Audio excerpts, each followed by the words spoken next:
Several years ago, we began looking both at external data in terms of how our world has changed. Community service, volunteering, and most particularly women's lives have changed dramatically since 1901 when this organization was started.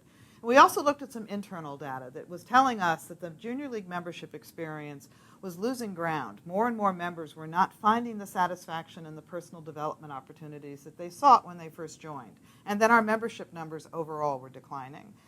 That led the Association Board of Directors to launch a process that took the Junior Leagues to the adoption of a new Junior League vision statement. Junior Leagues, women around the world as catalysts for lasting community change. With that new vision statement, that then positioned us for a new strategic direction, not just for the association, but for all 292 Junior Leagues. We hired the Monitor Institute to work with us, to guide us in identifying what were the critical issues we were facing. And they identified 5 key questions. What, in fact, is the focus of the Junior League's 3-part mission, promoting volunteerism, developing the potential of women, and improving communities through the effective action and leadership of trained volunteers? What do we mean by around the world and our commitment to being a more international or global organization? Does our membership model continue to offer the value proposition to today's women, whether they be young women coming out of college or older women who have built a career and now have an opportunity for community engagement? What about League's governing and managing systems? Are they offering, first and foremost, the community focus that is so essential to allow us to be an organization that creates change in our communities?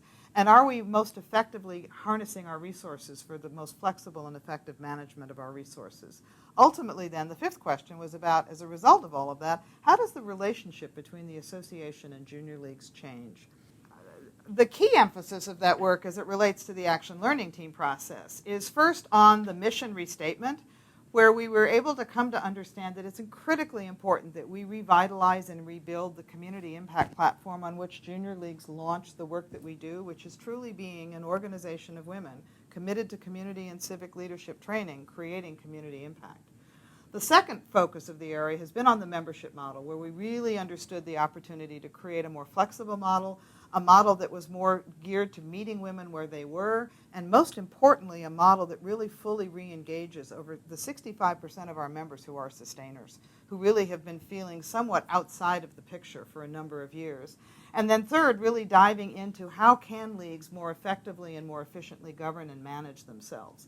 We invited Junior Leagues to help us figure this out when we went from our 5 key questions to where we are today. 150 Junior League members volunteered as part of design teams that worked last year to really identify what would be the component parts of a refashioned community impact platform, of a redesigned membership model, and of new governing and managing systems.